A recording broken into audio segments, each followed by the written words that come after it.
Welcome to the Professional Muslim Women Podcast, a place for working Muslim women to share their stories, struggles, triumphs, and lessons learned along the way in pursuit of their careers. I'm Dr. Kali Hussein.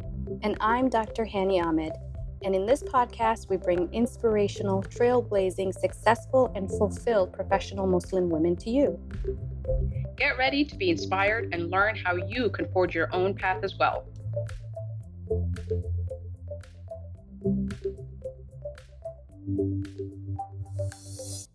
Assalamu alaikum, everyone, and welcome to the next episode of the Professional Muslim Women Podcast. Today, our guest is Samira Ali, the founder and managing director of Samar Consulting Limited. Samira has worked as an HR director for 13 years and has been working on creating her own successful HR consulting company for the past 6 years. She is a multi-potentiate who successfully worked in senior HR roles in a variety of sectors, leading big organizations such as UNICEF, British Red Cross, and Save the Children. Samira, welcome to the podcast. Thank you, Kali, for having me. I am so excited to be having this interview with you. And thank you. I'm really humbled to be invited. Thank you. Thank you. We're so excited to have you here. I first met Samira online. She is on LinkedIn. She is huge on that platform and does amazing things. And I think that's where I think you really see her multi-potentiate aspect of her business and how very savvy she is with LinkedIn. So I think we can get to that a little bit later. But Samira, can you share with us your journey into HR and how you started and how you became interested in this field? Absolutely. Thank you for that wonderful introduction. I feel really humbled. Sometimes, when people actually describe it, you're like, oh, actually, yeah, I did that. Okay. But yeah, thank you very much, Kali, for that. My journey into HR, the best way I can describe it is it was by accident, if that can be something. I'm very transparent and honest. So basically, a little bit of my background. I'm the eldest child of 6 kids. I grew up in London. And obviously, you go to school, you get good grades. When I was growing up, I've always thought I wanted to be an astronaut, as you do. You dream big from day one. And then obviously, at some point, my best subjects in school and throughout college was always the STEM, so science, technology, and maths were my favorite subjects. And I was very good at science. So I always thought, actually, you know what? I don't want to be a doctor, but I really want to be a scientist. That's where I saw myself. And that's where I thought I'm going to work towards it. And obviously, having a strong Somali parents, you know how it is. They always want you to be something to do with science or doctor. That's what they want to watch for the children. That's the approved, that's the approved trajectory. Yes. Right? Yeah, exactly. Yeah, that's what I call the approved trajectory. Everything else is a deviation, right? It's a deviation, exactly. I mean, I was very good at drama. They said that I was very good in school and they wanted me to go to performing schools and stuff. I remember when my mom heard of that, she was like, no way, you're not going to be no drama. What are you going to be doing? Acting? Yeah. I could totally see that. Art thing was that was in the back burner. So anyway, so I liked science and my parents liked sciences. And I thought, okay, then when I go to university, I'm going to do biomedical sciences. My first year I got into biomedical science. I remember within literally about me being in that course in a month, I thought to myself, this course is not for me. I don't like it, because one thing is that I liked is I loved a lot more like of the biology and the chemistry side, and biomedical was not what I thought would be. It was completely different. And I thought to myself, this is definitely not what I thought it would be. I really don't like this course. However, I was really scared to tell my mom and dad that I don't want to do this course. So as you do, I mean, when my mom said to me, oh, how's the course going? I would say to her, yeah, it's okay, but it's not what I expect. And my mom will just say to me, well, you know what? Sabr, as they do. Just continue and be patient. So I was like, okay, then I will. And then it wasn't the course for me straight away. But guess what? I finished my course as in I finished the first year. You could imagine going to a course that you don't like day in, day out, 5 days a week. I was basically doing the minimum and I was passing and I was just thinking, how is this happening, But pushed through. And then I remember by the end of my first year, in the summer, I said to my mom, my dad, I had a very honest conversation with them. And I said, I really not going back in September. I'm not going back for my second year. And the first thing they both said to me is, but why?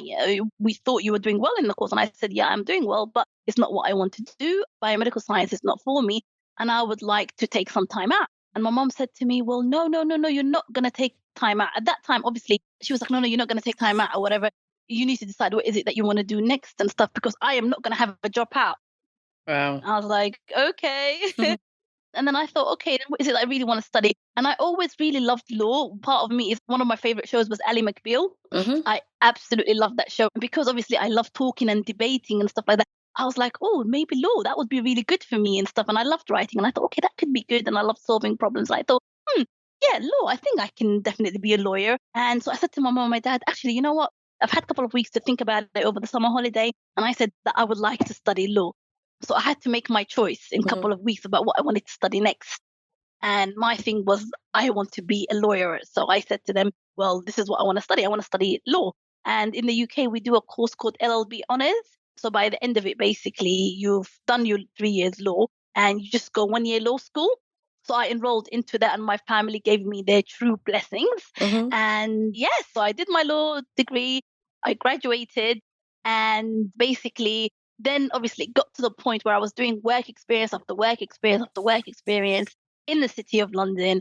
And I just thought to myself, while I was doing my work experience and working in the different firms, you have to basically decide where you want to specialize, whether it's corporate, intellectual property, tax. And each one of them, whenever I tried it, none of them were actually sticking to me.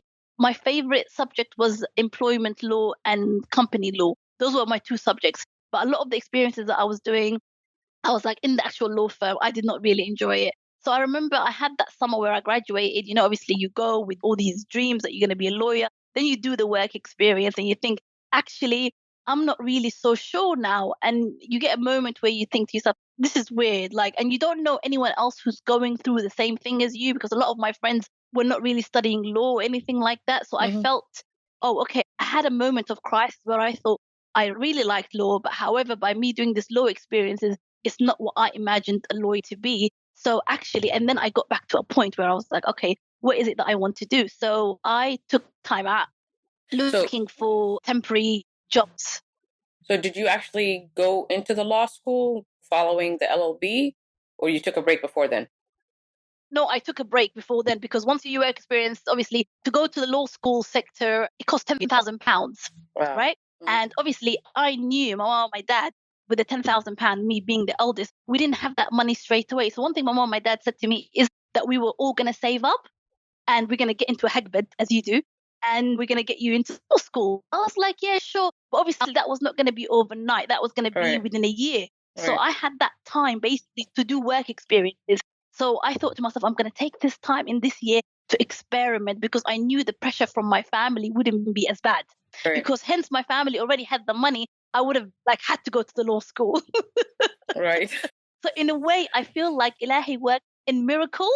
And one thing about me is I've always been a chicken and stuff like that. Whereas with my family, I didn't really know how to tell them, oh, actually, no, because I didn't want to say already, I didn't want to do the biomedical science. So then if I said I don't want to do the law, they'll be really, really upset, especially me being the eldest. And the whole thing goes as you do with Somali families. You're the eldest, whatever example you set, the rest will copy. Exactly. So that was always like, that's the thing, right? Yeah, it was like, actually, I really want to make my mom and dad proud. It's added on pressure, right? And I thought to myself, and you really want to please, you're a good daughter. You want to please your family. You want to make them happy. You don't want to embarrass them in the community. So I thought to myself, I'm not going to tell my mom and my dad that I don't want to go back to law school. I'm just going to take this 1 year out, have the experiences. And basically the work experiences in the law firms, you don't really get paid for it. Or if you do get paid an internship, you only get paid minimal payments, right? So after I did my internships, I said to my mom and my dad, while I'm waiting, I'm just going to basically get some temporary jobs just so obviously I can add to the pots of the hag bed and stuff like that. So I said, and they were like, yeah, sure, do what you want, whatever. So I had that year to myself. And in that year is when I fell to a HR, literally in a temporary HR role. All I had to do is come in with the HR consultant and take notes in grievance and complex disciplinary cases. So for example, the first case that I took, it was a complex disciplinary case about an employee who stole money from the company. Oh, okay. And then you're all sitting there in an actual table. Yes, exactly. So, and the thing is, outside of HR, and the manager. Nobody else knows what that employee did, because obviously you're doing investigation and you're finding out and you're collecting clues. So I really, really found that very interesting. And then you had to write detailed report. And one thing about me is I love writing. And I thought, actually, this is really good and stuff. And you analyze different aspects. So I used to go with the consult. So my temporary role was basically going in with the consultant and just basically taking up notes in those grievance cases, which basically last an hour. And you're doing it by shorthand. I thought, okay, this is it. And obviously, because I had law background, they will ask me about my employment law experience. And they will say, well, what do you think about this person, blah, blah, blah. And I thought, oh, shit, this is really good and stuff. So to cut the long story short, by me doing that accidental HR temping job with the agency, I thought this is what I really want to do. It's like I just had a light bulb moment. And mashallah, you went through all these other things, going into law to get really, interested in employment law, to the point where you're not using it in the field of law, but in it serving you well in a completely different role that you never thought you would be in. Exactly. I didn't even know what HR really did apart from send you contracts. Because, I had lots of part-time jobs. And obviously, whenever you get your contract, it will sign HR team. So I thought that's all they did. Right. And send paperwork. That's pretty amazing. And I want to point this out to our listeners, that we look at Samira's journey, and some people would question, was that a waste of time? The year of biomedical research, biomedical studies that you did, the stint in LLB, getting into, different types of law to figure out, hey, this is not for me. Was that considered, a waste of time? And honestly, I think if you look at it, Allah makes you go through all these things. You can go through many years of pursuing something only to find out at the end that this is not for me. But that experience that you gained, that exposure that you gained, is not a complete loss. I mean, you're picking up skills that may be transferable to other fields and to other areas of your future work that, had you not gone through that, you would not have had. Absolutely. I completely second what you just said, Ghali. It's the fact that every experience that Allah makes for you and stuff like that is preparing you for the next step. And there are moments of doubts that you will doubt yourself, and where you think, okay, what am I doing? But I think if I had to go back into my past, I don't think I would change anything about that, because that experience is how I ended up having my career. MashaAllah. Absolutely. I love that. I love that idea and that saying, because a lot of people consider it a failure to pursue something and not end up going into that. But I think it's you just picking up all these different, and I think, the word multi-potentiate is perfect for you, because you have all these different varied backgrounds. And if you're dropped into a unique situation, you can, use all the critical thinking skills that you learned in all these different fields and find your way and find your path. Yes, absolutely. Absolutely. Being a multi-potentialite, the whole point of it is that basically you don't stick yourself in a corner or in a lane, because people will always try to, or should I say, not even people, society will always expect you to stay in a lane, and they will give you a label. So they'll always say, this is what you can do, this is what you can't do. But basically, when I was obviously starting out my career, I've always thought, okay, I had to do this like this and like that, this like that. But then at one point, I just thought to myself, actually, no, I have a mind of my own. I don't need to be a follower. I am actually just going to go for it and see where it happens. So it was, yes, the fear is there, but it's just getting over it and just trying different things. And I've never always been good just at one thing. I've always found myself to be the sociable one, extrovert at the same time as well. Like, sometimes I would be a bit of introvert when I needed to. Like, I loved poetry. I loved football. Like, while I was that year where I was obviously working, in my weekends, I used to coach football with little girls and stuff like that. So I had like all these different interests. I was writing poetry in my spare time. I was going to retreat. So you're in the UK. For our American audience, that's soccer, right? That's correct. Soccer, yes. So I was coaching soccer, girls soccer in my weekends and stuff like that. So I had like all these different things that I loved doing and stuff. And I thought to myself, that's okay. That's just me. Whereas once upon a time, you question yourself and you think, but why do I have so many different hobbies? Why can't I just like one thing, Whether you just like reading or you just do X and Y, Z. But I think it got to a point where actually like, this is me and I have to make the most out of it, which is why I started using the title multi-potentialite, because if you look at me, I'm just not one thing, I'm lots of different things that I like. And I'm actually happy to say I like lots of different things and I enjoy it and I'm good at different things. Yeah, and I think it just makes you a more well-rounded person. You bring a lot more than just, Yes, one yes, experience onto the table. exactly. You bring different experiences. But going back to the first thing about, how you asked the question about some people will think that obviously the fact that I might have gone to biomedical and quit biomedical after a year and did law, and actually I'm not a lawyer right now. Some people might see that as a failure, but to me, one thing that I've learned over the year is that actually it's not about failure or about losing. I feel like every experience, like Mandela said, I either win or I learn. Yep. And that's how I find it I love basically going that. I forward. Yeah. love that quote from Mandela. You either win or you Brilliant, isn't learn. it? Amazing. It's amazing. And I wish, That's it. You don't want to lose. you don't lose. Failure, I think that's one of the things that we try and cover a lot on this podcast is there's so much fear of failure.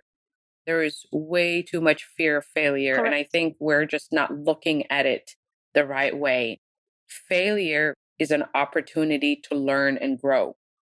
If you're not failing enough, Yes. it means you're not trying, you're not taking big enough risks. When you take Correct. risks You're not and you fail, exactly. that means that's when you're growing.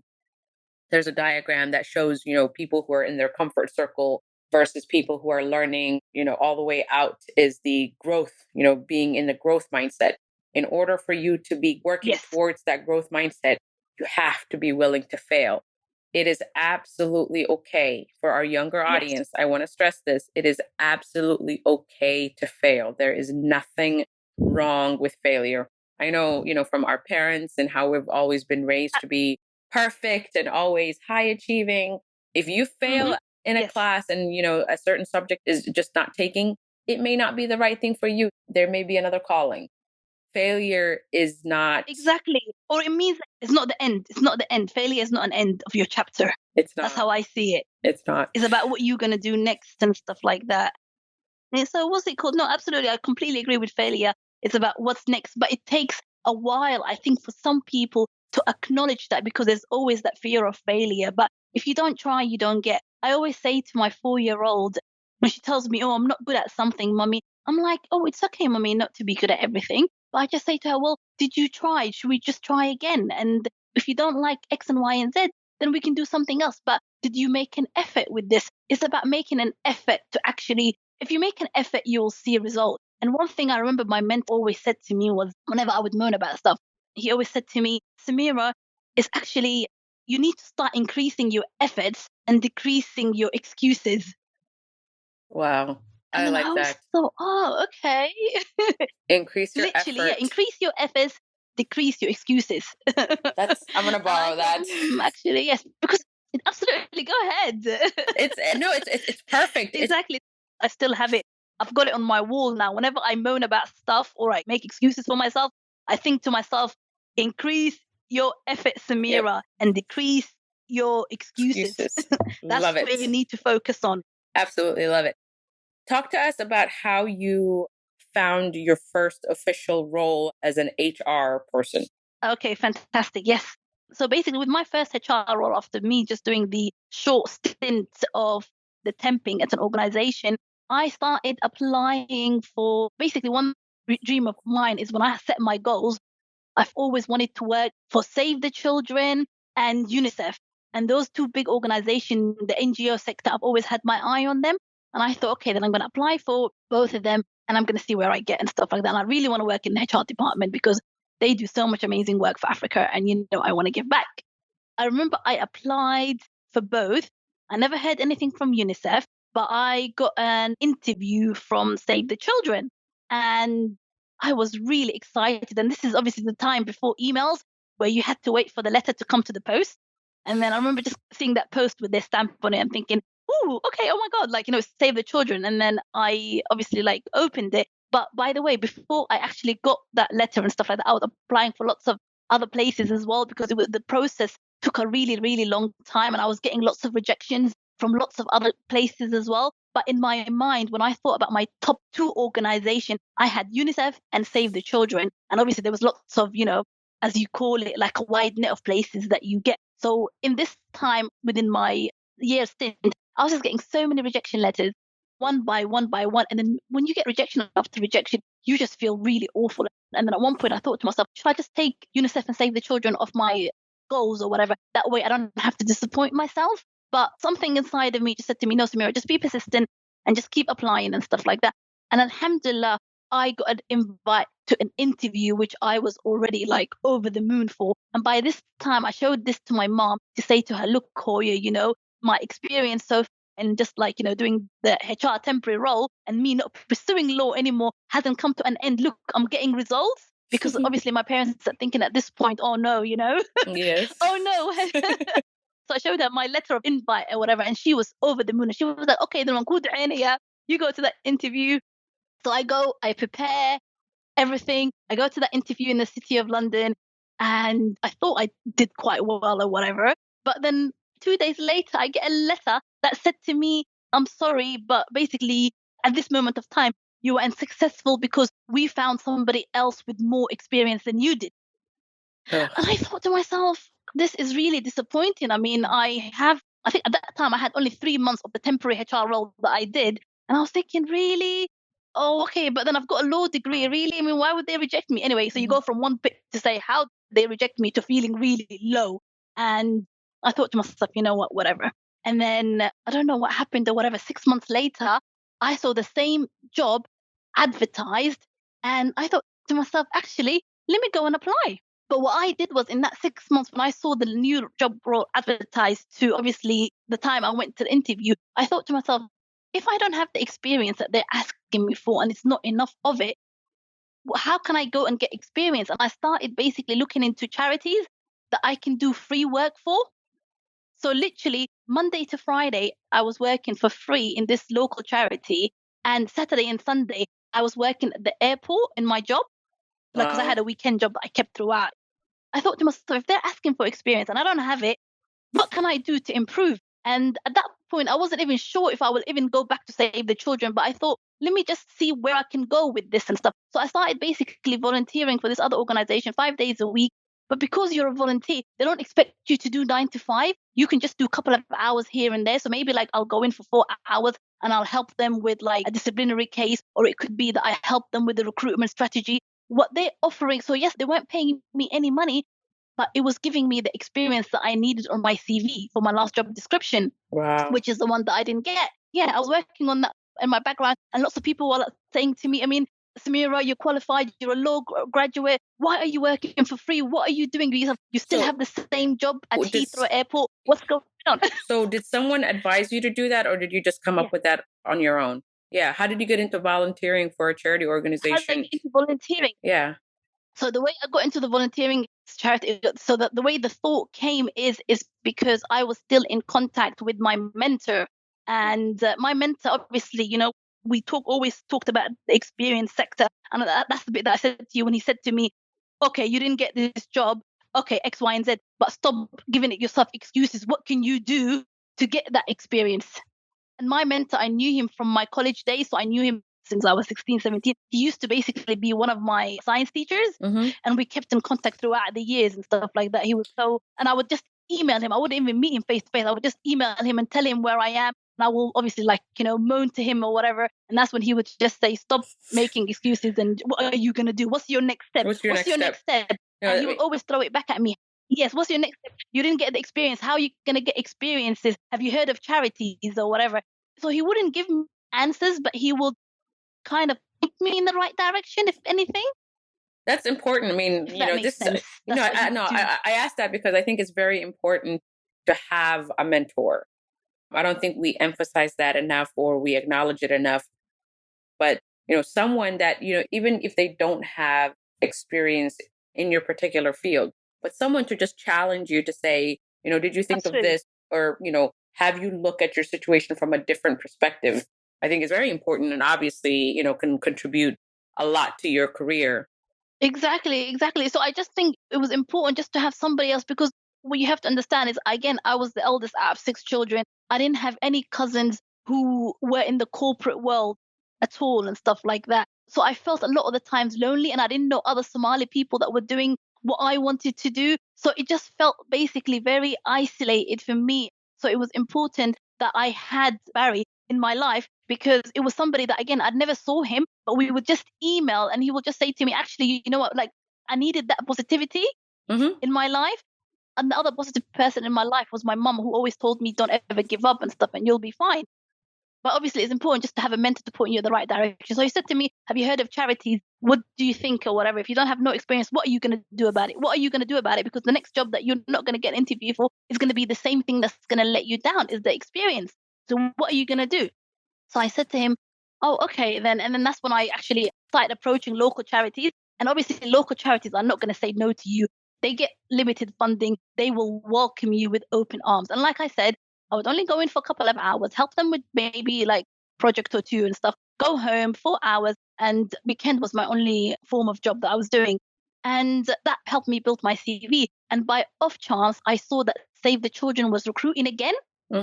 Same position. So I thought to myself, Alhamdulillah, maybe the person left. I almost saw that as a sign, like, oh, okay, then I need to go for it again. And I remember telling my mentor, the same job came up and stuff like that.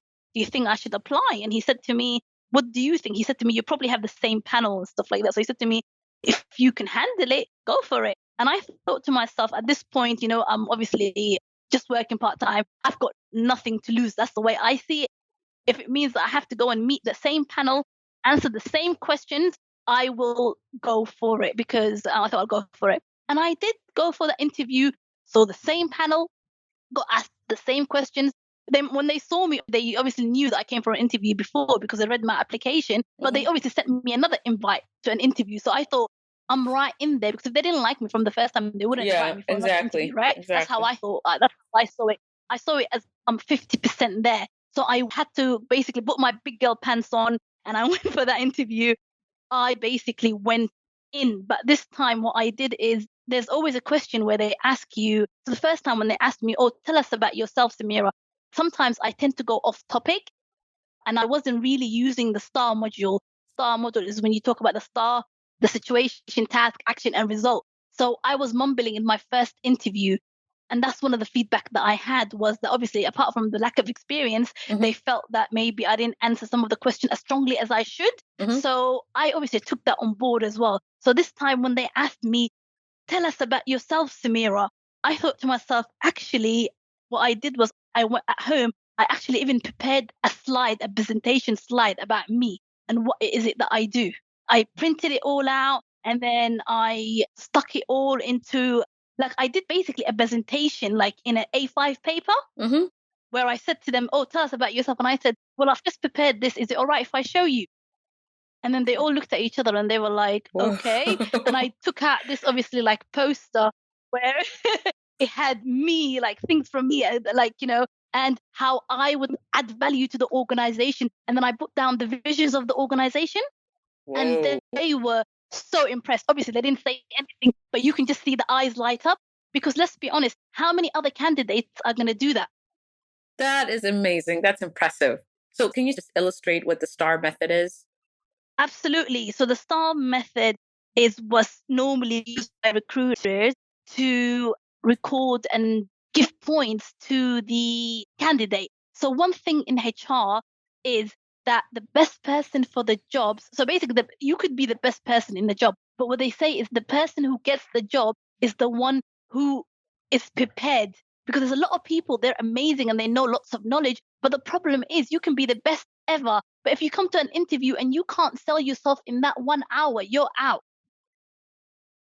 So the STAR method is used to basically make sure that your answers are straight to the point. So when you say, for example, now, Kali, can you tell me about a time when you had dealt with a conflict with a colleague and how did you solve that? I don't want to hear about everything. I don't want you to mumble on. I want you to basically describe the situation, tell me the task that was at hand, the action that you took, and more importantly, what you get the most points on is the results.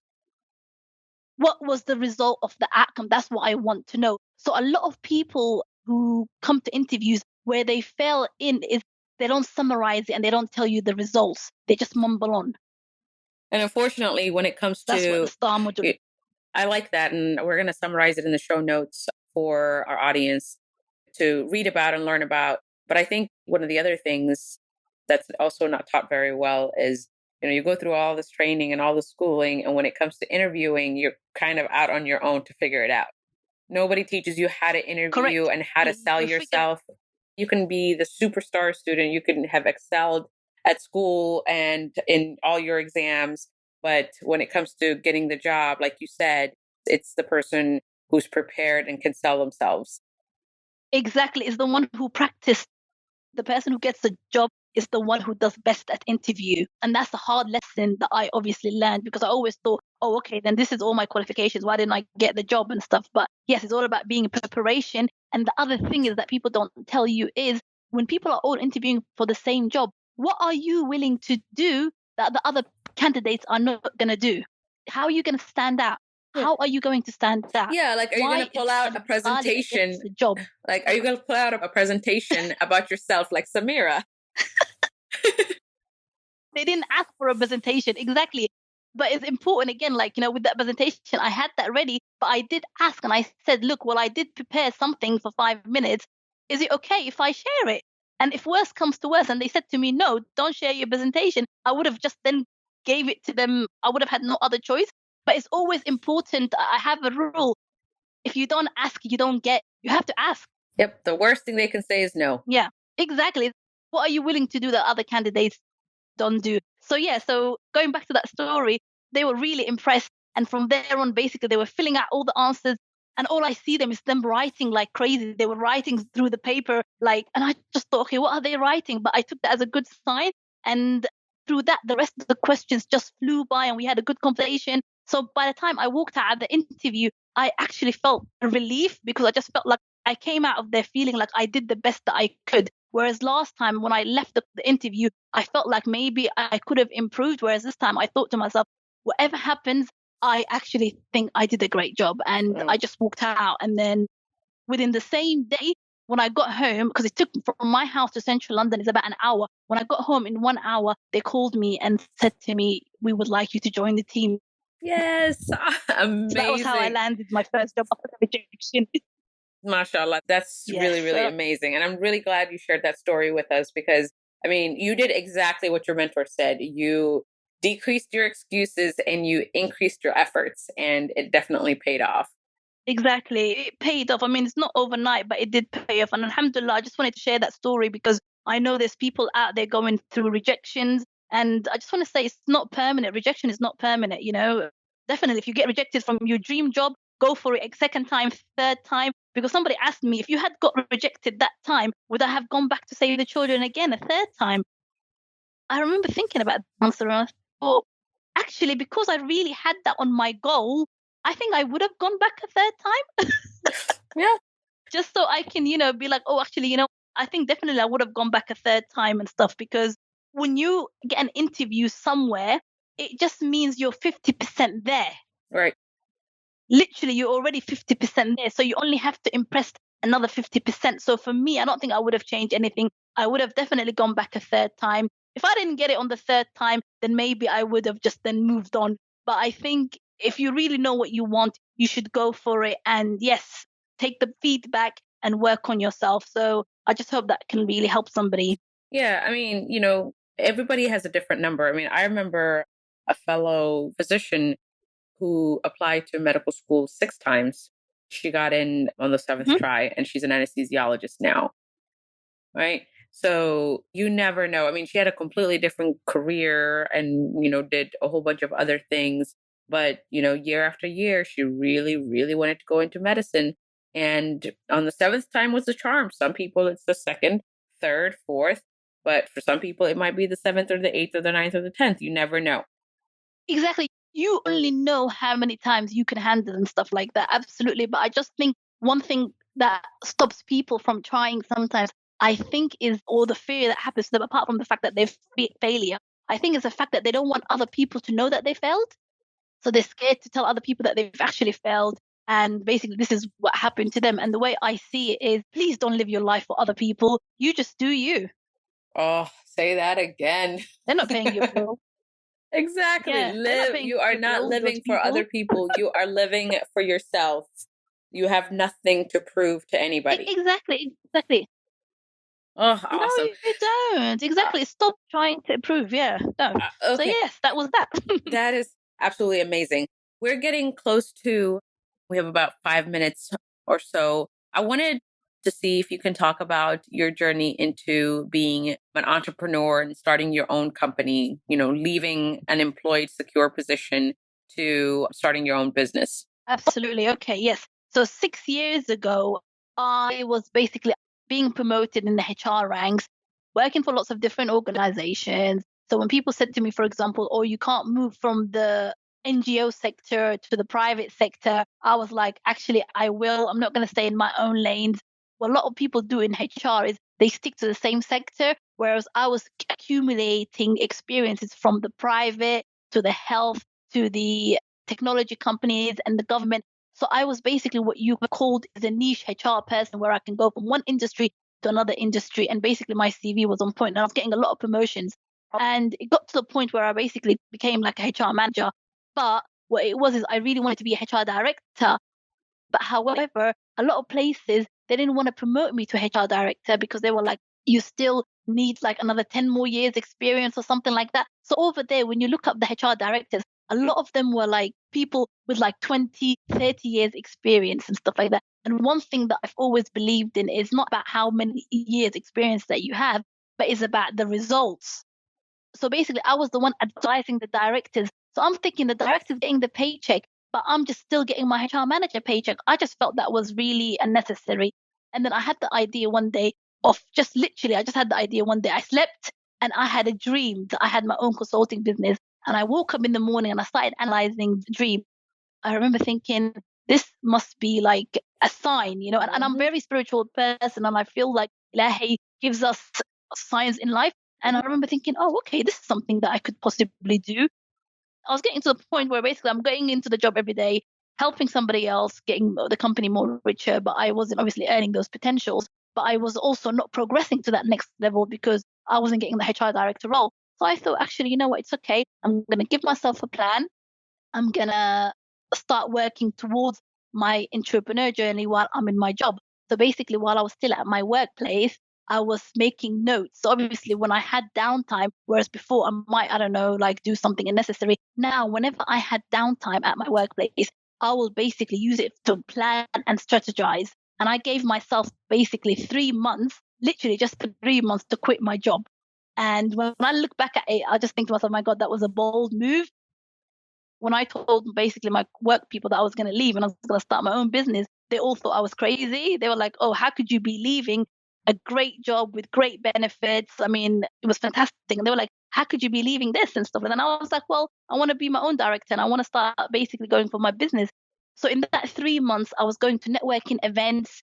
And I actually, within going to all these networking events, one thing that I wasn't used to is putting myself out there to potential clients to let them know obviously why they should hire me as a consultant. Because this time, remember, being an employee to being your own consultant director is totally different. So it's a fact that you have to sell the business and what you're going to be doing. I wasn't really very comfortable with selling myself. But obviously, the more I went to the networking events, the more I started actually, instead of me saying to them, oh, I've got a consulting business and hire me, blah, blah, blah, I will actually just talk to them like I'm talking to you now and getting to know them. And bit by bit, we started developing relationships because in business, people want to do business with you, not the company. They want to do business with you. Yep. It took me a while to realize and stuff. And so because people, obviously, we were getting on and I was giving them value and I would basically give them presentation and slides and stuff like that in my spare time. They were like, actually, this is really good. So within that 3 months, my aim was to get my first client. And I literally got my first client in that 3 months before I quit my job. Oh, wow. And that's how basically it all happened. MashaAllah. And I then it was love like, that. okay, goodbye, permanent job. Yeah. I love that. But I was scared though. I have to admit to you, I was scared. But I was you so did scared. it. No, but the way you did it, I mean, like you gave yourself a set, deadline. You said within 3 months, right? Most people, Yes. when they want to build a business or whatever, they're working, 9 to 5 and then working on it on the side. It could take years, but you gave yourself a tight deadline It could take years. to push yourself to say Yes, within I 3 years. did. And you put in the work because you had that extra pressure to prepare you to propel Pressure. you. Yeah. Yes. I love that. I love that. Absolutely Exactly. I amazing. had the added Exactly. I just did it because I was already fed up. I was already fed up. You have to understand, I was already fed up. Yes, it's a great job, but I just felt the monotonous, going into that day, commuting in. I was thinking my worth is more. So hence, I think that deadline, yes, was very ambitious. But I think when you set yourself something, you will do it if you really need to do it. But if I also would like to just add to somebody as well, that just to the audience, I think people have a misconception of when you start a business that everything goes tick, tick, tick, tick, tick. So Yep. obviously, I did say to you that I did land my first client or whatever, and I started obviously getting invoices paid and stuff like that. But the first year of business, me being very transparent, I did not make a lot of money because again, I only had that one client. Right. I was only doing this one project and stuff like that. So I wasn't making a lot of money in my first year.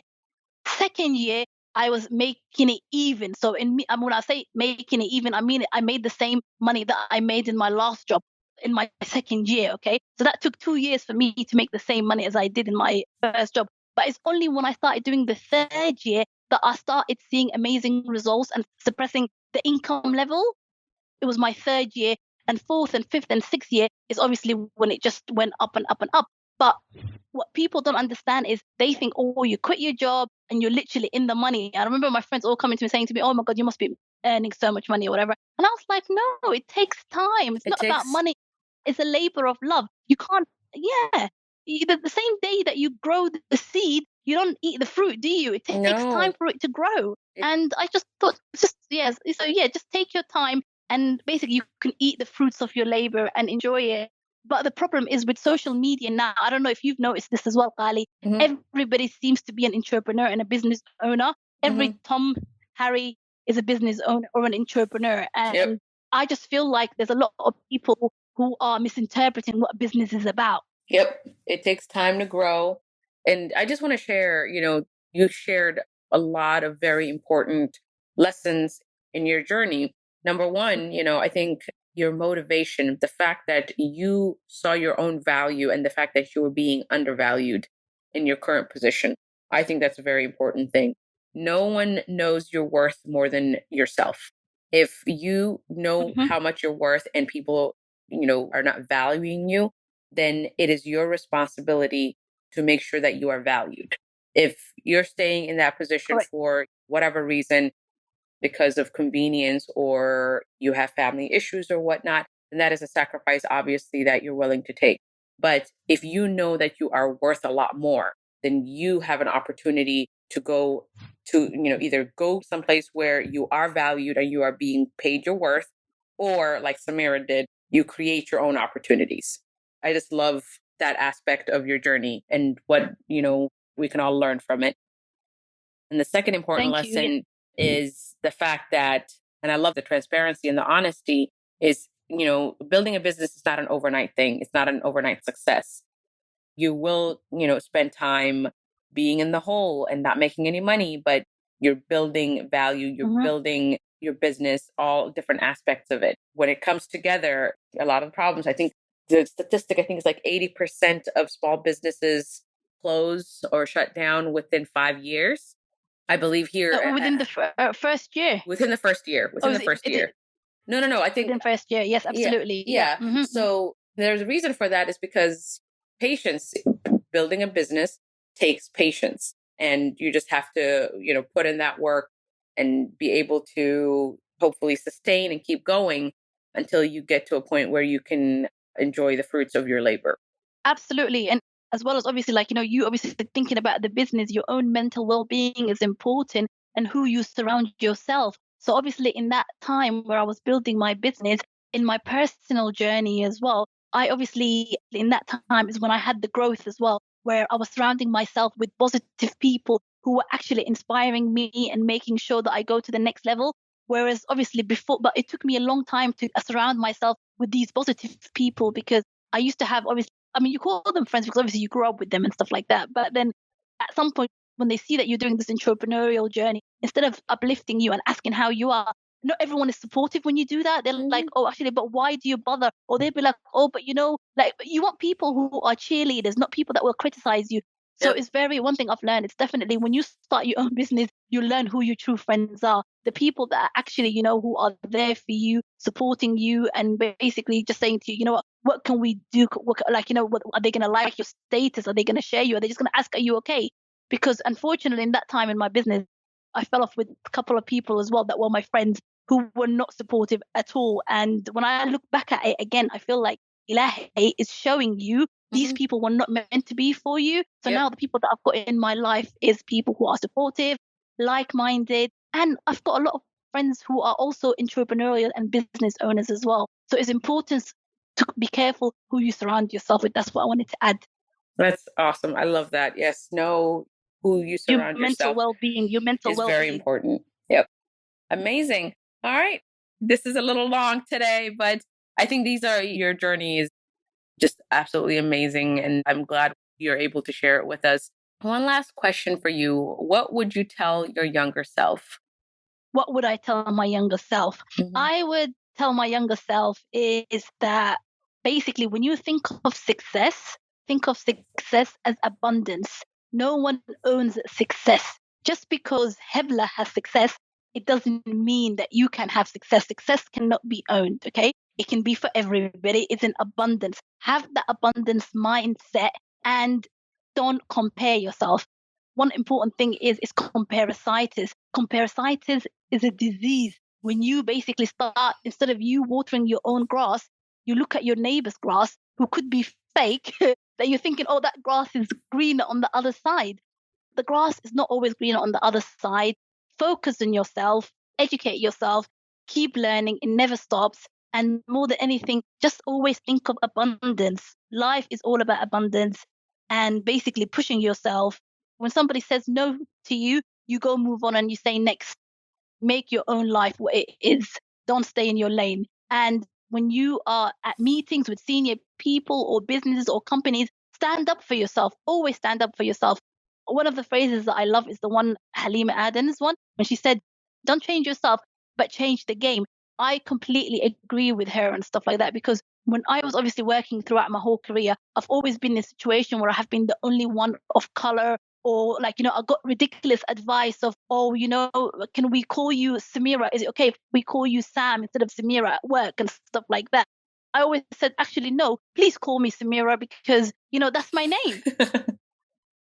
So speak up, stick to who you are, and show people who you are. I love that. Absolutely. That's the bottom line. Don't change yourself. Change the game. Change the game. Yeah. Don't change yourself. Change the game. Amazing. Absolutely amazing. Thank you so much, Samira, for being on the podcast with us today. How can our listeners get in touch with you? Oh, absolutely. No, honestly, I loved it. And I'm sorry I took too long or whatever, but I just, I love talking now. No, it was great conversation. No, honestly, I feel like me and you can talk for hours as well. So regarding our listeners, they can they can contact me via LinkedIn. I'm not one of those people that are active on Instagram or Facebook. My Facebook is very I don't even really use it and stuff like that. But LinkedIn is where I'm at. And also for being part of the Somali Professional Network as well. We've got our own groups with over 30,000 members. So please do join the Somali PN Europe group. Yes, that's where you can get contact with me and stuff like that. So via LinkedIn and via the Somali PN UK group. Wonderful. Thank you guys for listening. And inshallah, we'll see you on the next episode. Assalamu alaikum. Thank you for tuning into the Professional Muslim Women Podcast, the place for Muslim women to inspire and be inspired. Please join us on our Facebook group, Professional Muslim Women, to continue the conversation and connect with Muslim women like you. And don't forget to subscribe to the podcast and drop us a like or a review. We look forward to hearing from you soon.